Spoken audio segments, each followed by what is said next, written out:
ठाणे लोकसभा महायुतीचे शिवसेनेचे उमेदवार नरेश म्हस्के यांच्या निवडणूक प्रचारार्थ महाराष्ट्र नवनिर्माण सेनेचे अध्यक्ष राज ठाकरे रविवार दिनांक 12 मे रोजी ठाण्यात आले. धर्मवीर आनंद दिघे यांच्या आनंद आश्रमाला ते भेट देऊन त्यांनी आनंद दिघे यांचे दर्शन घेतले.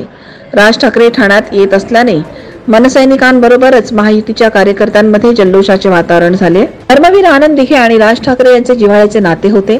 भारतीय विद्यार्थी सेनेचे राज ठाकरे हे अध्यक्ष असताना नरेश म्हस्के यांच्यावर विद्यार्थी सेनेचे ठाणे जिल्ह्याची जबाबदारी होती.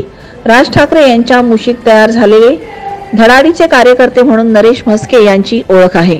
ठाणे लोकसभा महायुतीचे शिवसेनेचे उमेदवार म्हणून नरेश म्हस्के यांचे नाव जाहीर झाल्याबद्दल नरेश म्हस्के यांनी राजगड येथे जाऊन राज ठाकरे यांची भेट घेऊन आशीर्वाद घेतले होते. तेव्हा ठाणे लोकसभा क्षेत्रातील मनसैनिक नरेश म्हस्के यांच्या पाठीशी खंबीर उभे राहणार असल्याची ग्वाही दिली होती. नरेश म्हस्के यांच्या निवडणूक प्रचारार्थ रविवारी दुपारी 4:30 वाजता राज ठाकरेंनी आनंद आश्रमाला भेट दिली. महाराष्ट्र नवनिर्माण सेनेच्या कार्यकर्त्यांबरोबर महायुतीचे शिवसेना, भाजपा, राष्ट्रवादी काँग्रेस, रिपाई व मित्र पक्षाचे कार्यकर्ते देखील यावेळी जोरदार शक्ती प्रदर्शन करत उपस्थित होते.